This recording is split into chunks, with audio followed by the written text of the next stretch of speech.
nagulantang sa nangyaring ito.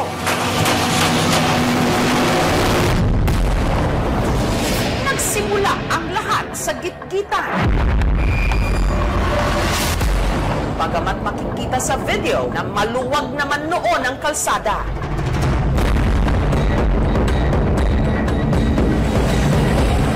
Binagit kita ko rin tumunta. Ano na, Fortuner? Binagit ako.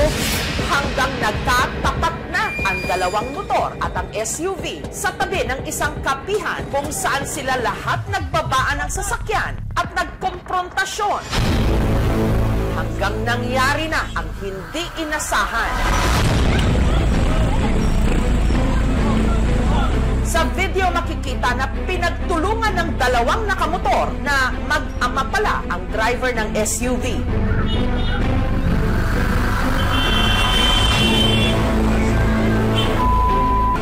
Suntukan lang ang lahat ng una. May umawat pa nga.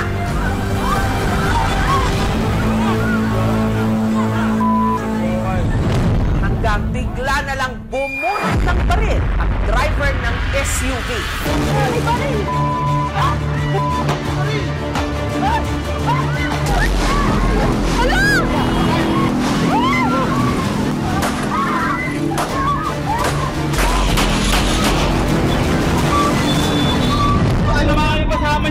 Apat ang sugatan sa insidente. Kabilang na ang isa sa makasama ng namaril na tinangkapang umiskapo.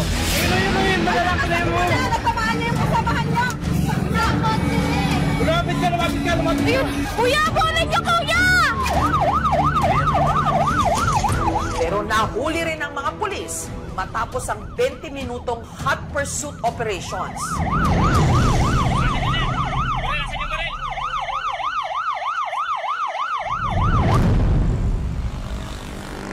Sa eksaktong lugar na ito, sa kahabaan ng Marcos Highway dito sa Antipolo, nangyari nung araw ng Linggo, March 30, ang hanggang ngayon pinag-uusapan at pinagdedebatihan ng publiko kung paano nagpang-abot dito ang dalawang nakasakay ng motorsiklo at isang driver ng SUV. Hanggang ngayon, nandito pa yung mga bakas ng dugo, yung mga tinamaan. Dahil sa nangyari, meron ng pulis na nagbabantay ngayon sa lugar. Morning! May naka-duty ba nung nangyari yung ano? Yes, ma'am. Bali, nung nangyari po yun, ma'am, wala pa pong BMW. Ngayon lang to. Nung 31 na po, ma'am, nung after ng incident. Bakit naglagay? Nung incident, ma'am. Kasi yung 31, ma'am, nagkaroon din dito ng vehicular accident, ma'am. Ano to? So, takaw aksidente pala tong lugar na to. Kasi nga, kurbada. May baril! Ang nangyari sa Antipolo, mabilis na nag-viral online. Pinagdiskusyonan din at pinagdebatihan. Si kuya yung nakaway, humihingi na sana ng sorry, dapat pinagbingan po ng rider para hindi po umabot sa ganun na barilan po. Parang ginamit niyang depensa sa sarili niya, pero mali yung kasi baril yun.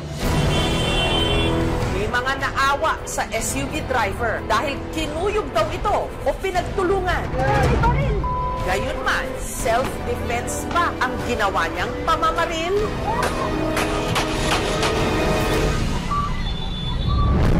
Para sa Philippine National Police Antipolo na nag-imbestiga ng nangyari, malinaw ang punot dulo nito, lalo't nakunan ng video. Ano po ang lumabas sa investigasyon nyo? Paano po yung naging sequence of events? Lumalabas po talaga na road rage ito. Nagsimula ito doon sa intersection sa National Road, tapos yung Boso-Boso na Barangay Road. So, paglabas po kasi ng ating suspect gamit yung kanyang black na SUV, parang nagmadali po siya. So, muntik niya po matamaan yung unang biktima natin. Nagkaroon pa sila ng habulan hanggang sa pagdating doon sa kung saan nangyari yung krimen. Nagpang-abot sila. Bumaba yung ating driver ng SUV. Nauwi ito sa fist fight. According sa ating suspect po ay bigla na lang nadilim ang paningin niya. Hindi niya alam na bunot niya yung baril at walang hamas siya ng pinutok. Actually, ang parang nauna niya tamaan is kanyang girlfriend. Rehistrado naman daw ang baril ng namaril. Gayunman, bawal ito dahil may umiiral na gun ban dahil sa nalalapit na eleksyon. May permit to carry daw ho siya. License to own and possess firearms and registered po yung firearms niya. Pero yung permit to carry po kasi, sa unang discussion pa lang namin, irrelevant po siya. Dahil may gun ban. Gun ban. Dahil Pero sa elections. upon knowing, wala rin po siyang PPC form. Nakakulong ngayon ang namaril. Tumanggi siyang magbigay ng pahayag sa kamera. Pero sa aming pag-uusap, halatang balisa pa rin siya sa nangyari. Kamusta ka na dyan? Okay naman po ako. Oo. Pero ma'am, pasensya na po na hindi na po kayo makakas. Ano, okay lang, okay lang. Oo. Pero nung sobrang totoo po ako na pumunta po kayo dito. Bago nito, nakapagbigay na siya ng pahayag. Hindi ko naman po gusto na mangyari yun. Naplan ko na po talaga ako kasi ang sakit na ng katawan ko na sa bugbog po nila Kaya ko po kinuha yung baril ko sa may sasakyan. Pinoprotektahan ko na lang din po yung sarili ko. Ang una pong sumapak ay yung driver sa daddy ko. Yung daddy ko, siguro bumawi lang siya. Nakita ko nadidihado yung daddy ko, so to the rest back naman ako. 4 ang nabaril niya. Ang mismong nakaalitan niya na pumanaw nito lang Lunes dahil sa tama ng bala sa ulo. Pagdating dito sa emergency room, ang pasyente ay hindi na nagmumulat ng mata, bumabagsak na ang sensoryo, hindi na nakakausap. Ang anak ng pumanaw na isa rin sa mga nakasuntukan niya na tinamaan naman ng bala sa braso. Ang kanyang procedure lamang ay paglilinis ng sugat at binigyan ng antibiotic. Ang mismong kinakasama nung namaril at si Davis na sinubukan lang daw umawat. Pauwi na raw sina Davis kasama ang kanyang pamilya sakay ng minamaneho niyang e-trike nung nakita nila ang suntukan. Parehas lang po kami ng way na binabaybay. Tapos, Hanggang sa nagtatalo po sila, nagsasagutan. Pinarada ko po yung tricycle po. Tingnan ko po sila sasagutan tapos biglang nagsuntukan na. Napagtulungan na po yung driver ng Fortuner. Napunta sila sa gilid. Pinawat ko po yung rider po na tatay po ata yung isa. Saksi rin sa nangyari ang kanyang misis. ano sabi mo sa kanya nung... Hayaan mo na sila, be. Uwi na tayo. Pero sabi niya, wait lang, titignan ko lang. Akala ko naman po titingin lang. Kaawat na po talaga siya. Naawat ko naman po. Ang problema po, nagalit pa po sa akin. Dinuduro-duro ko. Hindi masyadong malinaw yung sinasabi niya kasi po, naka-helmet siya. Bumalik siya ron sa driver ng Fortuner, susuntukin niya na naman po. Tapos yung driver po ng Fortuner, hindi na po, naglabas na po ng baril. Kinasasabay, pinutok po. Yeah! May baril! Kaya ako po yung unang tinamaan. Ikaw yung una. Opo. Napayuko po kasi yung rider po. Kaya sa akin po tumama. Pero ang babarilin po talaga ng driver ng Fortuner, yung pong rider nakaaway.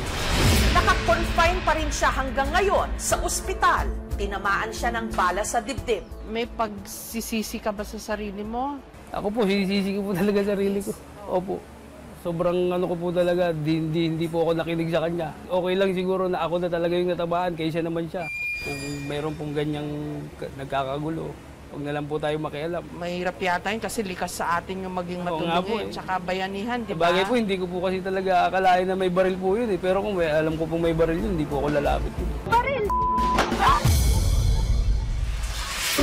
Hiningi namin ang opinyon ng ilang mga eksperto. Yung sinasabi nating self-defense under the Revised Penal Code, yan ay tinatawag na justifying circumstance. At kailangan yung tatlong requirements na yon masatisfy. Pangunahin, kailangan merong unlawful aggression doon po sa parte ng biktima. Base doon sa video na nakita natin, meron pong unlawful aggression. Bakit? Dahil nakita naman po natin yung pong naghahabulan sila. Pangalawa, yung reasonable necessity of the means employed to repel or prevent the aggression.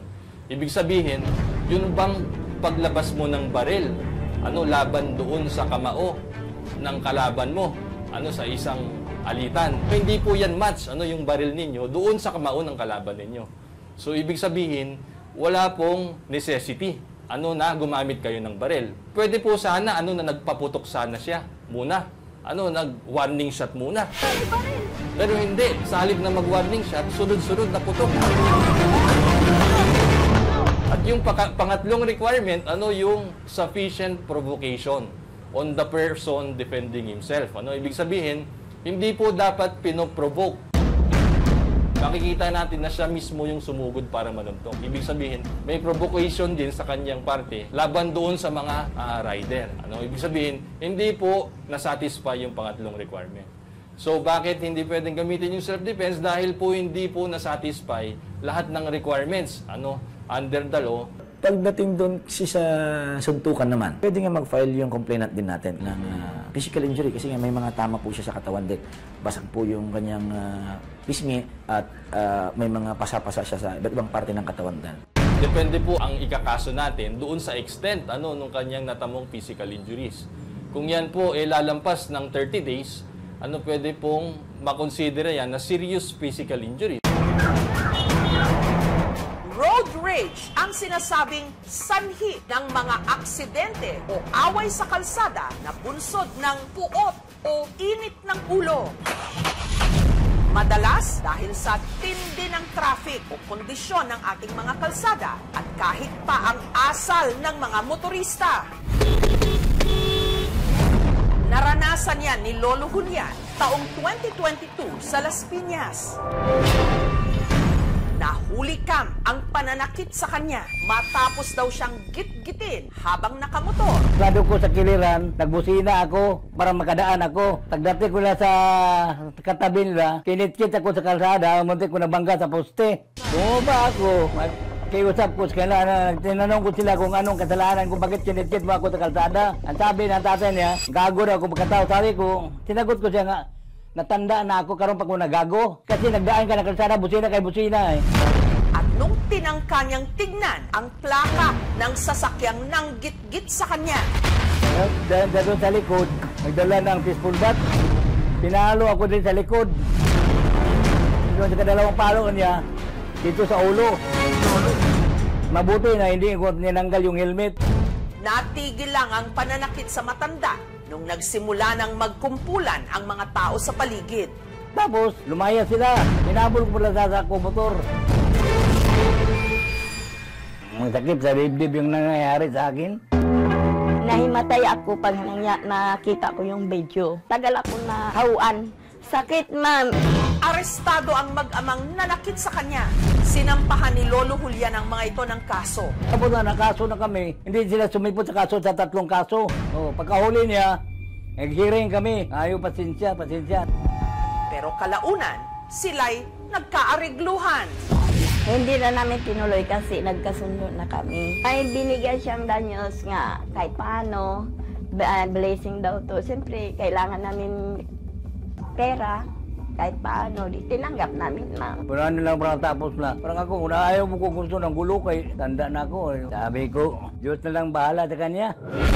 Undas 1998 nang dahil din sa road rage at away sa kalsada, isang buntis ang namatay. Palabas na raw ng sementeryo noon si Noel kasama ang kanyang mag-inang at iba pa nilang kaanak nung may muntik silang makabanggaan. Bumaba yung bayaw ko, sinabi niya lang doon sa suspect na, pare, ingat-ingat ka naman sa pagmamaneho mo. Dala ko ang pamilya ko, pati yung asawa kong buntis. Ang sagot ng suspect, ngayon kung aksidente, wala kang magagawa, talagang ganyan aksidente. Tapos bumalik na yung bayaw.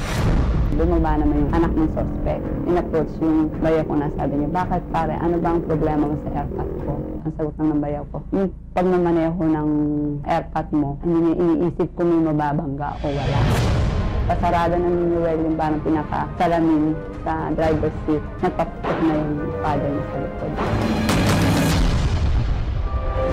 Hanggang nakita na lang niya ang kanyang misis na si Feliber na buntis noon at ang iba pa nilang mga kaanak na duguan na. Andres went back to the vehicle. He thought Mr. Andres had a gun. He brought his own gun. Mr. Andres pushed Tricia. He tried to stop from falling and he made like that. And it was at that point in time the gun shot off or fired in that direction. Now, it so happened that that is where the wife and the children were sitting. Naitakbo pa niya ang mga ito sa ospital pero si Feliber pinawian ng buhay. 9 months na yun. Kaya masakit dito. Yung anak ko ngayon, maliliit pa sila, wala pang kamalay. Kaya, ewan ko kung paano ko matanggap ngayon. Buti nga nailabas din yung bata bago nagkaroon ng problema. Nakulong ang namaril sa kanila sa kasong homicide at double frustrated homicide.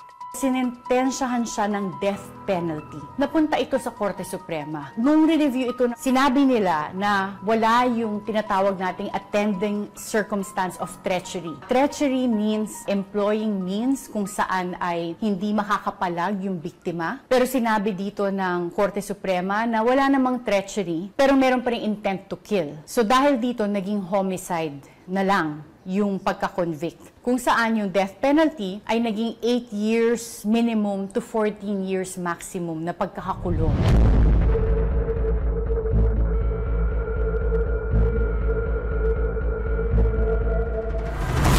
Napakainit man ang panahon at napakamasalimuot din madalas ng ating mga kalsada. Hindi makatutulong kung sasabayan natin ang sitwasyon ng init ng ulo. In terms of penalizing, revocation of license, suspension of license, meron pa dyan perpetual disqualifications. Parating pinapaalala kung pwede magtimpi. Kasi minsan, siguro sa personal na buhay nila, may problema sila na nag-aggravate itong impulse na to, na magalit na sobra-sobra. Ang laking bagay po ng social media na video ganito sa Antipolo. Check din kagad yung plate number para matrack natin kagad. Meron yung tayong numero na pwede ho nilang tawagan. Tapos kung may makipag-coordinate sa nearest police station or nearest LTO office para may sumaklolo, very seriously itong road rage na to. Kasi one life lost is one life too many. Pinakatamang gawin ng mga kababayan po nating nakasaksi ng mga ganitong gawain ay muli, huwag makialam kung sakaling may mga pagkakataon na hindi natin pa na-assess ang sitwasyon. Ng inyo pong highway patrol group ay tumawag sa pinakamalapit na otoridad or ng lokal ng PNP or kundi man tumawag po sa ating 911. Pagkakaroon po ng firearms ay hindi po sapat upang gamitin natin sa burst of emotions po natin. May kaakibat din pong responsibilidad. Never shoot the firearms sa isang bagay na hindi mo intensyon sirain or patayin. Pinigit kita ko na tumunti. Fortuner? Tandaan po sana natin na ang ilang segundo lang ng silakbo ng damdamin pwedeng mauwi sa pagsisisi habang buhay.